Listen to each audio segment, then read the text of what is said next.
Mount এভাৰেস্ট ক'ত অৱস্থিত? উত্তৰ নেপালত।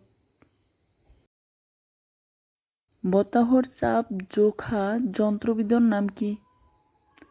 উত্তৰ বেৰোমিটাৰ। গংগা নদীক বাংলাদেশত কি নামেৰে জনা যায়? উত্তৰ পদ্মা নদী। ভাৰতৰ আটাইতকৈ ডাঙৰ নদী কোনখন? উত্তৰ গংগা নদী। ভাৰতৰ আটাইতকৈ ডাঙৰ ৰাজ্য কোনখন? উত্তৰ ৰাজস্থান।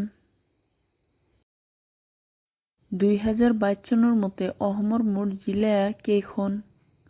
উত্তৰ 35খন। ভাৰতৰ আটাইতকৈ ডাঙৰ ৰাষ্ট্ৰীয় উদ্যান কোনখন? উত্তৰ হেমিছ ৰাষ্ট্ৰীয় উদ্যান। কোন চনত দিল্লীক ভাৰতৰ ৰাজধানী কৰা হৈছিল? উত্তৰ 1911 চনত। ভাৰতৰ আটাইতকৈ সৰু ৰাজ্য কোনখন? উত্তৰ গোৱা।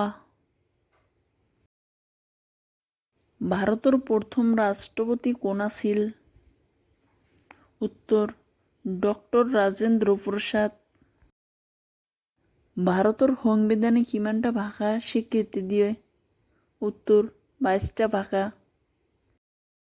মহাকাশলৈ যোৱা প্ৰথম ভাৰতীয় মহিলা কোন আছিল?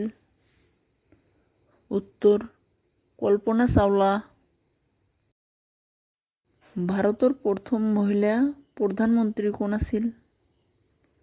উত্তৰ ইন্দিৰা গান্ধী। অসমৰ আটাইতকৈ পুৰণি কয়লাক্ষেত্ৰ কোনটো? উত্তৰ লিডু। কোন চনত অসম আন্দোলন আৰম্ভ হয়?